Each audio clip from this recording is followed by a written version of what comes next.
Hey coin curators, and welcome back to my channel. If you are new here, my name is Amber McIntyre and I am the CEO and founder of ASM Consulting, and I am a business strategist. What that means is I help other aspiring entrepreneurs start, build, and scale their business online. So make sure you hit that subscribe button and the little bell icon in the corner to make sure that you are notified when we drop a new video, because we're going to be sharing behind the scenes videos, business tips, some resources that you guys should get your hands on, and just really joining us along our journey. So last week, I take that back, it was supposed to be last week, but it was a couple of weeks ago. I apologize, some things that came up, but 2 weeks ago, we posted a video about how to create a content strategy. Well, this week, we are actually talking about how to actually come up with content ideas in the first place. So, just so you know, I might be looking in different places for this video, because over here I actually have the notes that I have for this video. I want to make sure that you guys are getting everything that I'm putting down, but then also I might be looking over here just if I need to emphasize and I want to use the other camera, okay? So, the three parts that we're going to talk about, just for my note takers out there, just giving you a quick agenda. We are going to talk about how to actually come up with a content idea, right? Then we're going to talk about reverse engineering that idea, whether that be for video, for social media content, email broadcast, whatever piece of content you're actually putting out there. We want to reverse engineer what you're going to discuss, but then we also are going to talk about researching the idea to begin with, okay? So the very first part that I want to talk about is reverse engineering. We always want to start with the end in mind when it comes to creating content. So a lot of my clients, so if you don't know, I have a one-on-one coaching program called Start Your Legacy, and I work one-on-one with other clients. This could be someone that's just starting, they still need help in that legal space, but then I also have some clients that's already tried to get started on their own, but they really need help scaling. So they kind of need to make some of their processes more efficient, more effective, or whatever the case may be. So we offer our one-on-one coaching service. As I have been working with one-on-one clients, I'm starting to notice some of the patterns, and one of them is when it comes to content. So everybody knows the power of social media, so everyone thinks that they just need to get out there, like they just need to be seen, and once the world sees their great offer, then everybody will come running. Every new entrepreneur kind of falls into this trap. I know that I did. I worked my butt off creating valuable content. I worked my butt off creating valuable resources. But what ended up happening was I did not market my offer. So my coaching program, I did not market it effectively. Therefore, I did not get the traffic that I wanted. Here's what I mean. A lot of times we spend all of our time and our effort into actually producing our product or service, but then when it's time to tell the world, we fall into the trap of saying, I did this is what I did, look over here, look at me, look at what I'm doing. And unfortunately, that is absolutely terrible marketing, because your prospects, your audience, your clients, they don't really care what you did. They care about what you did that's going to help them solve a problem that they may have, okay? So one of the key things to understand when you're creating content is that the content is not for you. The content should never hype you up. The content should never truly be focused on you per se. Instead, it needs to be what you can do for your audience, right? So when it comes to marketing your content, when it comes to pitching your offer or your paid product and services, we want to make sure that we are the guide. So we're telling our audience, come through me or get my product, get my service in order to get this result. I'll show you how that you can do X, Y, and Z. Okay, so we always want to show how us, as far as our brand or our offer, can help them attain a desired result. So we always want to keep that in mind. So keeping the end in mind also means, what do we want out of our audience, okay? Some of the content that we're going to post is just to nurture our audience. I just want to get them to know, like, and trust me. Because once we start to nurture our audience, then we build a relationship, and then they get comfortable with actually committing to a paid transaction. So some of the content we put out there is just nurturing them, allowing them to see us in our humility, allowing them to see us just as an individual, as a person, but also wanted to make sure that they can see us as a professional and an expert in our area.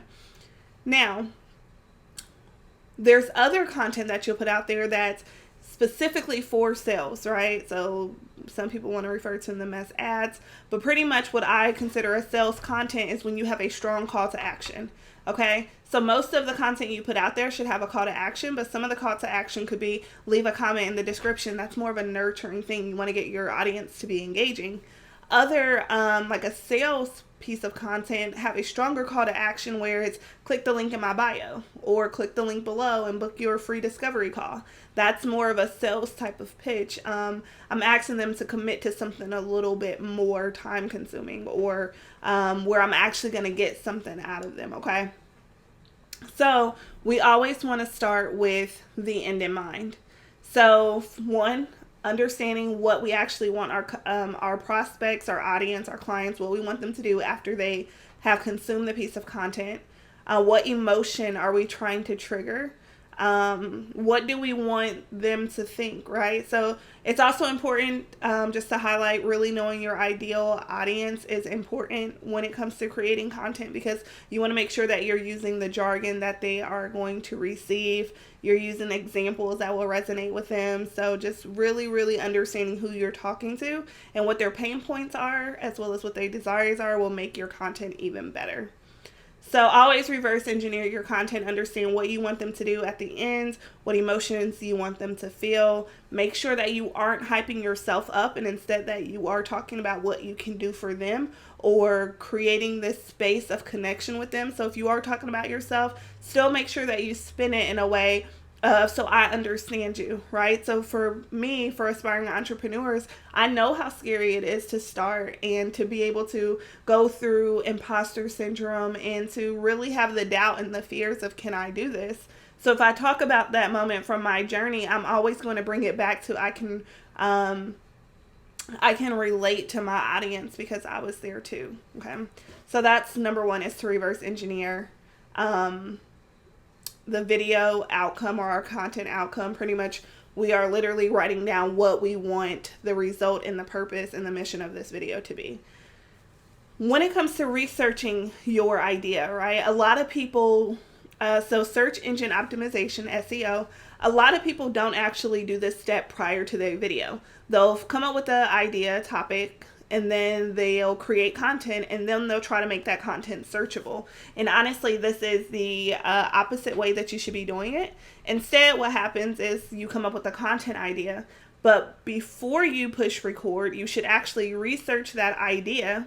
And I absolutely love TubeBuddy for this. It allows me to go on YouTube, search to put in like the topic idea or topic title that I'm thinking about creating a video for, and it actually pulls a whole list of analytics. It allows me to look at my competitors' analytics, so it really lets me know how much, it lets me identify the volume of search that is surrounding this topic. It lets me know what the competition is for this specific topic, to let me know, like, do I have a good chance of actually being able to get my video seen or pushed by YouTube. Okay, so I absolutely love TubeBuddy. Another thing that you can do if you really, really love to search on Google is Keywords Everywhere.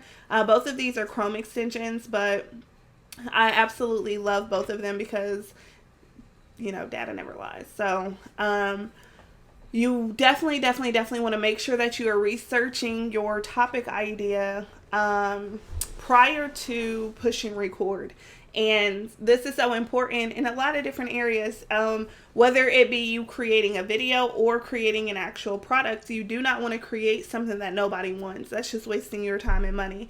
So if I came up with a topic idea and I just recorded and I put it out into the world and then it did not perform, I'm going to be a little bummed because I had to take time to come up with the video. I had to take time to record it, and I had to take time to edit it and then to upload it, and then it flops. Well, I'm totally to blame because I didn't do the research portion of it to see if it's a video that people even want.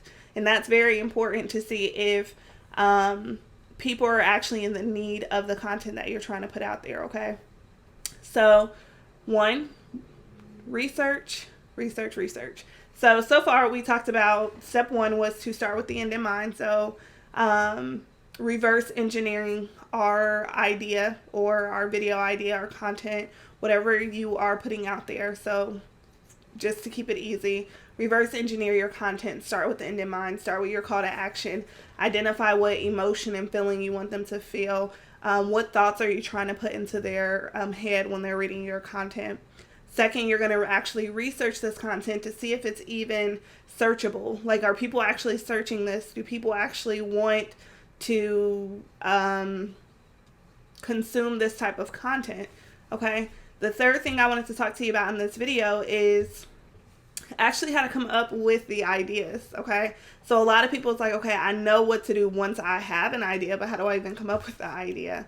Believe it or not, I thought this was the silliest question, but I was having struggles. I really struggled on how I can actually come up with ideas. After a while, I felt like I was talking about the same thing, or I only had X amount of things I could talk about. Well, through trial and error, through lessons learned, I have 3 quick tips that I wanted to share with you about how you can come up with content ideas. One is to research your competitors. So you can easily go onto YouTube for somebody that's in your area, one of your direct competitors, go to their YouTube channel, go to videos, sort by the most viewed, and then you can actually come up with some topics. Now, I highly recommend just looking at the titles and the topics and then getting inspired to create your own content, because you don't want to just completely copy or mimic the competitor. Instead, what you're trying to do is look at some of the topics that they covered and then put your own spin on it, bring your own expertise and experience to the field. You definitely don't want to be a copycat. So one is researching your competitors. Two, another thing that I absolutely love to do is to use Google. As you may know, Google is the #1 search engine in the world, but YouTube is actually #2, and Google owns YouTube. So I personally use Google and YouTube to come up with topics, and we showed this in the last video that we created, how to create a content strategy. But when you go onto YouTube, when you go onto Google, I wanted to say Google and YouTube. But when you go onto Google, there's actually 3 different places where you can look. So you can type in the search bar and they'll actually make suggestions for you. When you search for a specific topic, there's usually like suggested researches, but then in the bottom, people are also searching this. So typically what I'll do is that. But typically when I'm searching on Google, so I want to say Google and YouTube again. When I'm searching on Google, I'm actually looking for blogs, because on blogs, real life people are actually commenting, just like on YouTube. Going through my competitors' channels under their videos and everything, I can actually see their audience, which is actually probably my audience too, since they're my competitors. And I'm looking at the questions that they're asking that has not been covered in any of the videos, because that creates an opportunity for me to create content that other people are not creating, but the audience obviously want. And so then I would just kind of do all of the steps back over. I would reverse engineer that topic, and then I would research it to see with TubeBuddy how many people are actually searching for this idea or this topic, and then I'd create my video based off around that. So going on to comments for blogs and YouTube channels is an excellent way to create content. Honestly, based off your industry, any struggle that you're going through and that you ended up overcoming, that is another excellent thing to share. So whether that be some bloopers behind the scenes, be a part of your journey. Just like for me personally, I am actually in the process of learning Ecamm. So here I have this camera, but over here I have this camera, and it's something that I'm learning to be able to share with my audience. And so I will be making videos in the future about Ecamm, the software, the learning curve, the camera that I'm using. But I'm literally talking about things that I'm going through as an entrepreneur. That's just like I just revamped my client portal, and I'm really trying to improve our client experience and enhance that experience. And so that'll be something that I'll create content about. If you're going to charge premium prices, you need to provide premium services. So my second piece of advice when it comes to coming up with content ideas is really just talk about your journey, things you struggle with, things that you've had to overcome. Because if you had to go through it, other people are going to go through it as well. And the last piece of advice that I have is pretty much keep your ear to the ground.